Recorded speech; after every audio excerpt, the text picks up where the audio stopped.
vou dar um pulo para a terceira proposta que eu tenho, que se chama Contos com Espelhos. E como vocês talvez estejam imaginando, é uma coisa mais ambiciosa, porque é um diálogo meus contos dialogando com contos do Jorge Luis Borges. Mas por que eu fiz isso?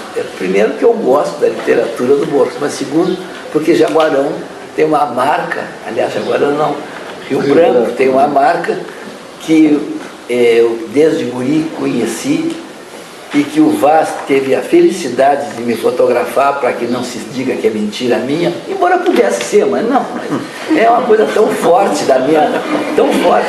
Meu filho Andrei também fotografou. E ainda, quem tu aqui não fotografou, não, quem o outro? Outra pessoa também fotografou. Eu mostrei a casa para eles hoje. Eu tenho 3 fotografias do antigo hotel italiano, Hotel do Moroni, hotel italiano, fica a primeira esquina, quem desce da ponte, a primeira esquina à esquerda, e hoje, depois de ter sido um free shop chamado, quem me ajuda? Bom, era Darling, eu acho. Darling. Depois do Darling, agora já é um grande barracão com ar-condicionado chamado Américas. Ele fica, esse hotel, que ainda mantém a fachada, felizmente, era lindo, era um hotel de luxo, onde paravam as pessoas que vinham a Jaguarão. Ficavam lá. Não é? Aqui tinha o Girundo e tinha o Suzini, que é onde é o Sinuelo. Agora, infelizmente, tem aquela fachada do Sinuelo agora. Mas o hotel italiano, assim, eu tinha o padrinho da minha irmã, um querido, eu já falei nele aqui outro dia, então não quero repetir, que você já sabe, eu acho que é a história do padrinho da minha irmã, que era Catão dos Santos Roxo, filho do Catão Roxo, herói da retirada de Laguna. Todos aqueles brasileiros que fugiram na retirada de Laguna, entre eles os que fugiram, estava ele, todos são heróis da nossa retirada para cá. Aquela barbaridade, aquela barbárie que nós fizemos com o Paraguai, né? Aquele genocídio já denunciado por gente mais habilitada do que eu, que nós cometemos contra o Paraguai, junto com um fascista, que era o Flores, que nós colocamos no poder no Uruguai para que fosse considerada uma tríplice aliança, num tratado secreto com a Argentina safada, sob abaixo dos interesses ingleses, que eram de não permitir que o Paraguai pelo menos tivesse uma usina de aço. Bom, mas isso é outra coisa. Me empolga muito, me irrita muito, mas é outra coisa, né? Pois bem, ali no hotel italiano do Moroni, esse seu Catão dos Santos Roxo, que era um homem muito rico, ele tinha uma quantidade enorme de propriedades aqui, e ele era o capitão do porto. Era formado em Montpellier, em farmácia, jamais foi farmacêutico, jamais exerceu a sua atividade profissional, e era um homem, era um bom vivant, até essa expressão foi usada muitas vezes diante dele, porque ele era uma figura que a cada 2 anos ia a Paris, todos os invernos ele passava no Rio de Janeiro, onde ele é proprietário de um apartamento no Hotel Avenida, então o melhor do Rio de Janeiro, ainda não tinha se construído o Copacabana Palace, e ele tinha um carro com chofer permanentemente no Rio de Janeiro. Quando ele ia, ele andava, quando ele vinha, o chofer fazia auto de praça. Então o seu Catão, com a sua riqueza, indo a Paris, ele encontrou Picabia, Picasso, e finalmente ele conheceu um amigo, que esse sim se tornou amigo dele, que era Henrique Amorim, um escritor uruguaio que talvez vocês daqui de Jaguarão tenham ouvido falar, mas que é pouco conhecido no Brasil, Henrique Amorim, que também era rico, que também era um sujeito muito viajado, que era grande amigo mesmo de se visitarem, de irem Nicolás Guigem e Cândido Portinari. O seu Catão não conhecia, que eu saiba, Nicolás Guigem e Cândido Portinari, mas eu fiz um levantamento nas fotos e não encontrei juntos, né? Mas ele era amicíssimo do Henrique Amorim. Trocavam correspondência permanentemente. Um tio meu que tinha uma bela caligrafia e aprendeu francês com o seu Catão para poder escrever cartas para o seu Catão.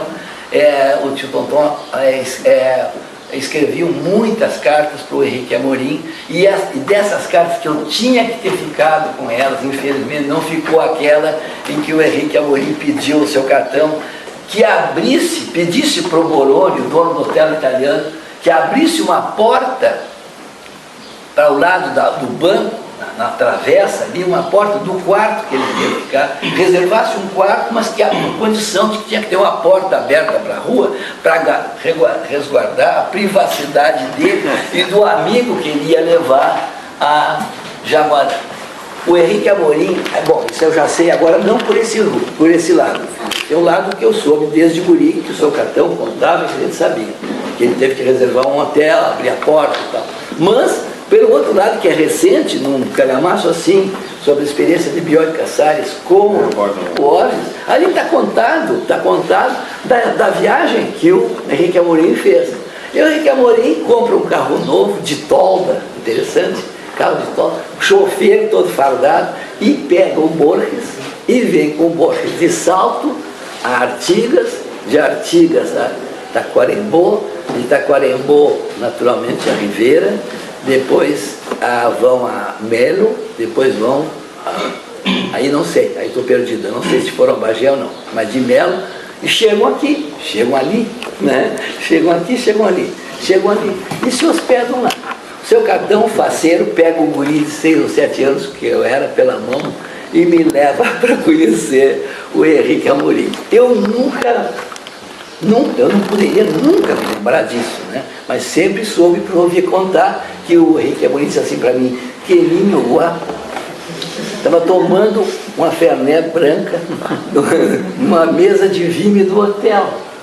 Que loucura, né? Bom, então eu, para abrir esse livro, que se chama Contos com os Espelhos, escrevi o seguinte: sempre tive de Henrique Amorim uma impressão que não é a de quem o conheceu realmente, e jamais será a verdadeira, pois na única vez em que nos encontramos, não recordo que cheguei a vê-lo, e não me lembro de se me animei a falar-lhe, embora ele houvesse me visto e me tivesse dito, olá, pequenininho guapo, quando eu tinha 6 ou 7 anos, e me levaram pela mão a Rio Branco, me puseram diante dele e disseram depois que ele estava lá assim, bem sentado numa poltrona de vime no restaurante do Hotel do Boroni, e tomava 3 dedos de Fernet Branca num copo com água de soda, de sifão, ao lado de um amigo argentino que o vinha acompanhando sem pressa numa comprida viagem de automóvel ao longo da fronteira brasileira, parece que desde Salto a Artigas, depois a Santana do Livramento, por Taquarembó, e de lá, quem sabe, a Bagé ou a Ceguá, até Melo, para finalmente chegar aqui, do outro lado do Rio Jaguarão, hospedando-se os dois, e mais o chofer, ali mesmo em Rio Branco. Se Henrique Amorim dispôs-se a atravessar a ponte, vindo a Jaguarão, eu não sei. Não soube nunca e não perguntei a ninguém. Desde então, muito tempo passou, apagando definitivamente da minha memória de improváveis lembranças, apagando definitivamente da minha memória as improváveis lembranças que eu teria do autor uruguaio. E só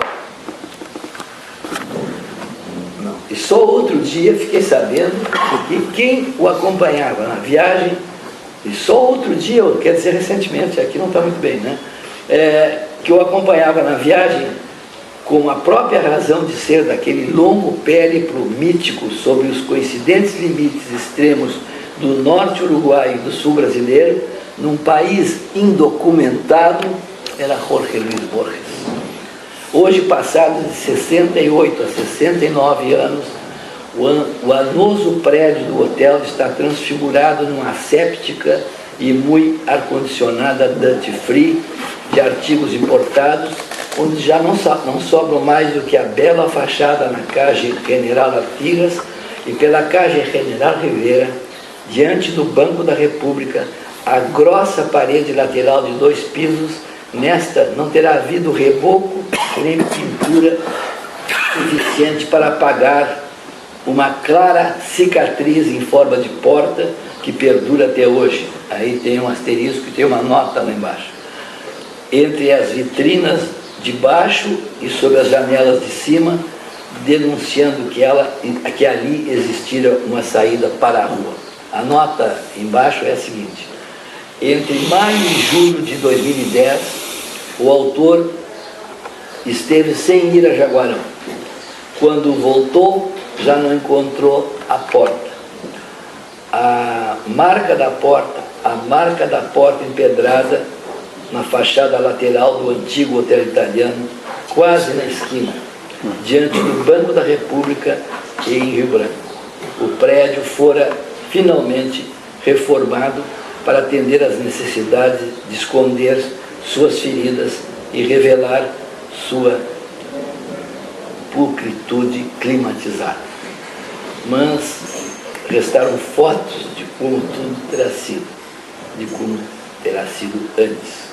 E continua: hoje, de Henrique Amorim, já li quase todos os livros, já traduzi muitos de seus contos, já repassei grande parte de sua correspondência, já tive acesso a muitas de suas imagens fotográficas, mas mesmo assim não consigo imaginá-lo como ele terá sido na poltrona de vime do restaurante do Hotel do Boroni, bebendo Fernet Branca.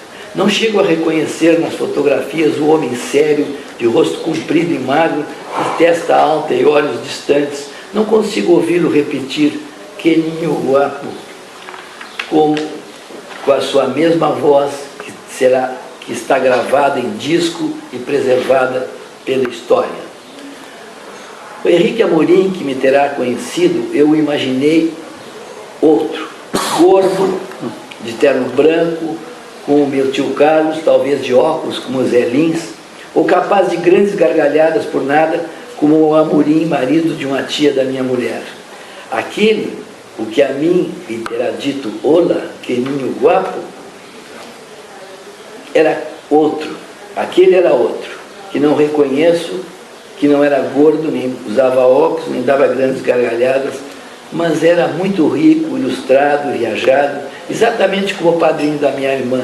O padrinho da minha irmã, esse tinha uma grande biblioteca, uma tentadora amante francesa, e passava todos os invernos no Rio de Janeiro, onde mantinha auto com chofer, dispondo permanentemente de apartamento no Hotel Avenida. De Amorim, desafiavam-me retratos sobre a mesa, como reencontrá-los, apesar de sempre ter guardado e resguardado em meus ouvidos a sua memória, a sua imagem, desculpem, ter guardado em meus ouvidos a sua imagem. Esforço-me como se quisesse reencontrá-lo e reconhecê-lo nessas fotografias, de onde me olha como nunca o vi,